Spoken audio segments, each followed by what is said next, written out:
तो finally Bihar board का paper leak हो गया यानी हिंदी का। तो डियर स्टूडेंट आप लोग फटाफट इस वीडियो को देख लीजिए और यही आपका क्वेश्चन पेपर आ गया यानी 2022 का। तो डियर स्टूडेंट आप लोग इस वीडियो को देख करके अच्छे से इसको देख लीजिए और इसका आंसर किसी तरह आप ढूंढ लीजिए और यही आपका सीधे सीधे आपका एग्जाम में यही पेपर आपका देखने को मिलेगा। तो चलेगा इसको शुरू करते उससे पहले आप लोग से मेरा छोटी सी रिक्वेस्ट है कि अभी तक आप मेरे चैनल को सब्सक्राइब नहीं किया है तो चैनल को सब्सक्राइब करेंगे और साथ में अपने दोस्तों को एक बार जम करके शेयर कर देंगे। मोहन राकेश की एकांकी का जो शीर्षक है, मोहन राकेश के द्वारा जो लेखक है दोस्तों उसके द्वारा लिखा गया कौन सा चैप्टर है जो एकांकी है? वो सिपाही की माँ है। तो सही उत्तर यहाँ पे एक का ये हो जाएगा आपका। 2 नंबर है दोस्तों कि उसने कहा था, क्या है दोस्तों? उसने कहा था शीर्षक कहानी में किस युद्ध का उल्लेख है?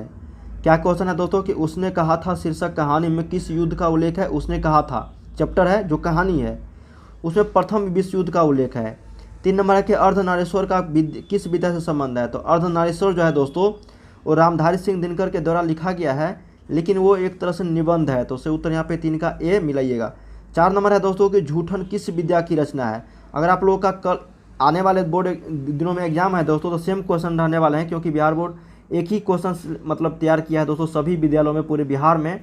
ठीक है, तो यही क्वेश्चन रहेंगे। तो अगर आप लोग पूरी तरह से देख कर जाओगे तो 50 में 50 लेकर आ जाओगे। हालांकि ये नंबर जुटेगा नहीं, इसलिए अपने मन से मारना। ठीक है, झूठन किस विद्या की रचना है? तो झूठन जो है दोस्तों एक आत्मकथा है। तो सही उत्तर यहाँ पे 4 का बी हो जाएगा। नेक्स्ट क्वेश्चन देखते हैं 5 नंबर की तिरिछ कहानी के कहानीकार है। क्या क्वेश्चन है दोस्तों कि तिरिछ जो कहानी है उसके कहानीकार का नाम क्या है?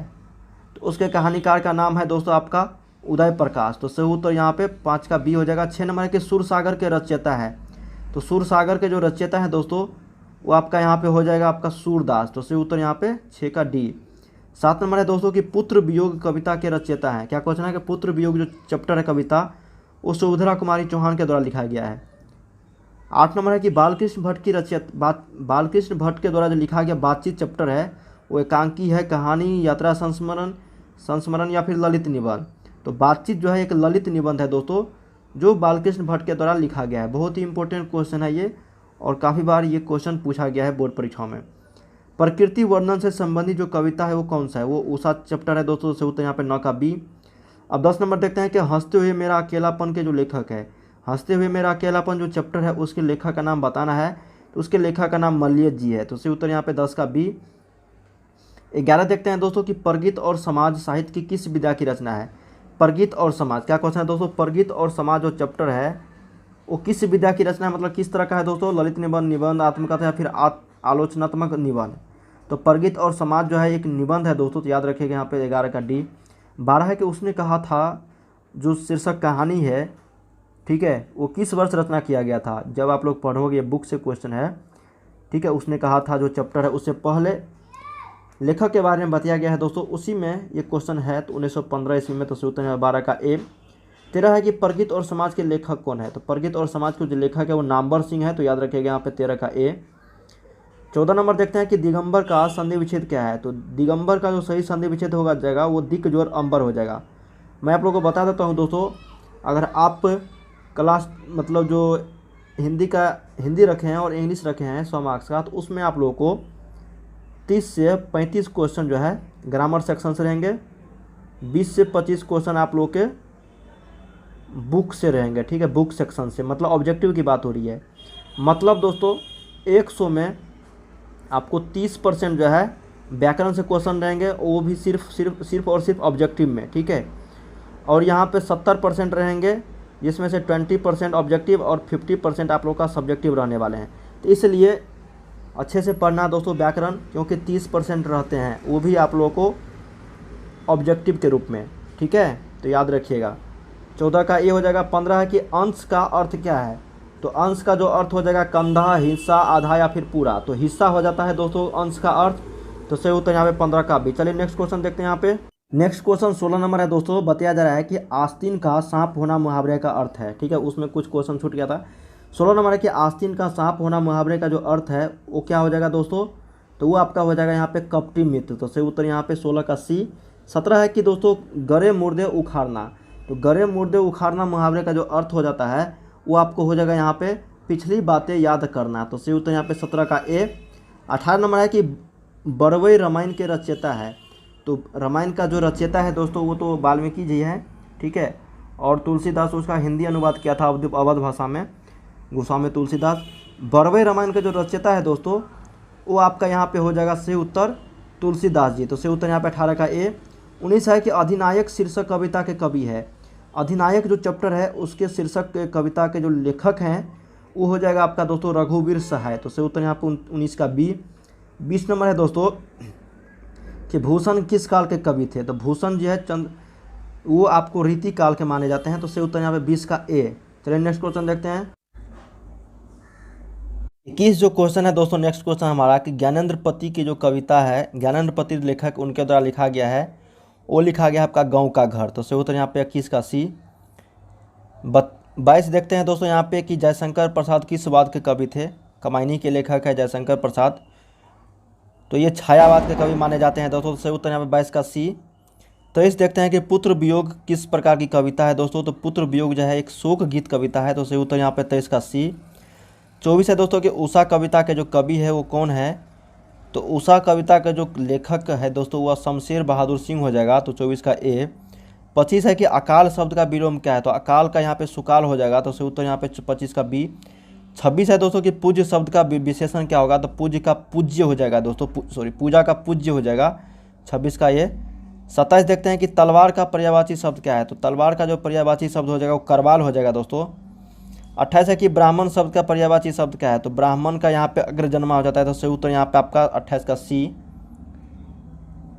29 है दोस्तों कि नूतन शब्द का विलोम, ये प्रीवियस ईयर्स का क्वेश्चन है।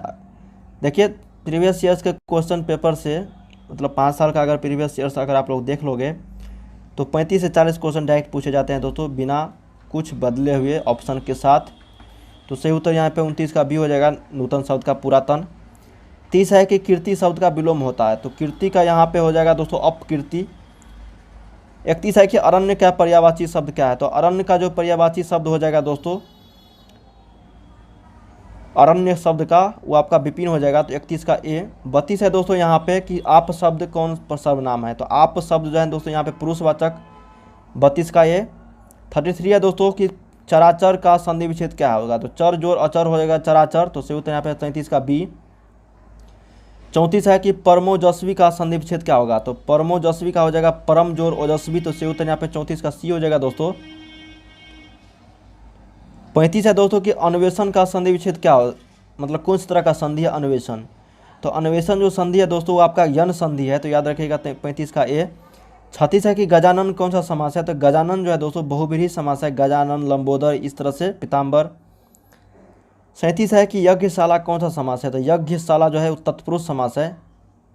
38 है कि रात दिन कौन सा समास है। मैंने आप लोगों को काफ़ी बार बताया दोस्तों इस तरह के क्वेश्चन जैसे बीच में हाइफन देखोगे मतलब दो शब्द अलग अलग भिन्न भिन्न रहते हैं तो वो द्वंद्व समास का उदाहरण हो जाता है। जैसे माता पिता, भाई बहन, रात दिन, ठीक है, सुबह शाम, ये सभी द्वंद्व समास के उदाहरण है। 39 है दोस्तों कि इतिश्री होना मुहावरे का अर्थ क्या है। तो इतिश्री होना मुहावरे का जो अर्थ हो जाएगा वो यहाँ पे शुरू करना, समाप्त होना, या फिर तैयार होना, या फिर अटल रहना। तो इतिश्री मतलब होता है दोस्तों आपका समाप्त करना। जैसे होता है ना श्री गणेश करना मतलब आरंभ करना, तो उसी तरह से इतिश्री होना समाप्त करना। तलवे चाटना मुहावरे का अर्थ क्या होता है। तो तलवे चाटना मुहावरे का अर्थ खुशामद करना, प्रशंसा करना, झगड़ा करना, फिर भला बुरा कहना। तो तलवे चाटना का जो मुहावरे का अर्थ हो जाएगा वो खुशामद करना हो जाएगा। अब ढोल पिटना मुहावरे का अर्थ क्या है। तो ढोल पिट रहा है दोस्तों बहुत लाभ होना, जोर से कहना, भाग्य पलटना, या फिर इधर उधर भटकना। तो ढोल पिटना का हो जाता है दोस्तों जोर से कहना। तो सही उत्तर यहाँ पे 41 का बी हो जाएगा। 42 है दोस्तों कि चक्रपाणी कौन सा समास है। तो चक्रपाणी बहुव्रीहि है। पीताम्बर, लंबोदर, इस ये सभी। गजानन, चक्रपाणी बहुव्रीहि समास का उदाहरण है। 43 है दोस्तों कि कमल नयन कौन सा समास है। तो कमल नयन कर्मधारय समास हो जाएगा। 44 है दोस्तों कि प्रेम निमग्न किस तत्पुरुष समास का उदाहरण है। तत्पुरुष तो है लेकिन किस तत्पुरुष के, तत्पुरुष में भी भाग प्रकार होते हैं। तो प्रेम निमग्न जो है दोस्तों ये आपका अधिकरण तत्पुरुष समास का उदाहरण है। 44 का ए। नेक्स्ट क्वेश्चन कुछ देख लेते हैं यहाँ पे। 15 नंबर है कि 45 है कि जगन्नाथ का संधि विच्छेद क्या है। तो जगत जोर नाथ हो जाएगा तो में हलंत। सही उत्तर यहाँ पे 45 का बी। 46 है कि जगदीश का जगत जोर ईस तो में हलंत और दीर्घी ई होगा। 46 का ए। 47 पवित्र का संधि विच्छेद। तो पौ जोर इत्र पवित्र, पो जोर इत्र पवित्र, 47 का बी। 48 है दोस्तों कि उच्छ्वास का संधि विच्छेद क्या होगा, तो उत जोर श्वास तो में हलंत होगा, तो सही उत्तर यहाँ पे आपका 48 का ए। 49 है दोस्तों कि वांग्मय का संधि विच्छेद क्या होगा, तो वाक जोर मई वांग्मय हो जाएगा, तो सही उत्तर यहाँ पे 49 का ए। 50 है कि उत्कर्ष का विलोम क्या होगा, तो उत्कर्ष का जो विलोम हो जाएगा दोस्तों उल्टा अपकर्ष हो जाएगा, तो सही उत्तर यहाँ पे 50 का बी। 51 देखते हैं, यहाँ पे 51 देखते हैं दोस्तों, नयन का संधि विच्छेद क्या है, तो नयन का हो जाएगा ने जोर अनयन, 51 का बी। 52 है कि पुत्र का पर्यायवाची क्या है, तो पुत्र का जो पर्यायवाची शब्द है दोस्तों यहाँ पे बेटा हो जाएगा, तो सही उत्तर यहाँ पे 52 का बी। अगर पौत्र रहता दोस्तों पौत्र तो ये पोता हो जाता, ठीक है, लेकिन पुत्र है तो यहाँ पे बेटा। पत्थर का पर्यायवाची क्या होगा, तो पत्थर यहाँ पे पाषाण, ठीला, चिक्का या फिर कंकर, तो पत्थर का जो हो जाता है दोस्तों वो पाषाण होता है, ठीक है, कंकर नहीं पाषाण। 54 है कि नर का विपरीतार्थक, तो नर का नारी हो जाएगा। जिस पुरुष की स्त्री मर गई हो उसे विदुर बोलते हैं, और जिस स्त्री की पुरुष मर जाती है तो उसको विधवा बोलते हैं, तो 55 का सही उत्तर सी। 56 है कि कान देना मुहावरे का अर्थ, कान देना का मतलब ध्यान देना। 57 है दोस्तों यहाँ पे कि हृदय का विशेषण तो हृदय हो जाएगा। 58 है कि महाशय का संधि विच्छेद, तो महाज और आशय हो जाएगा महाशय, तो सही उत्तर 58 का ए।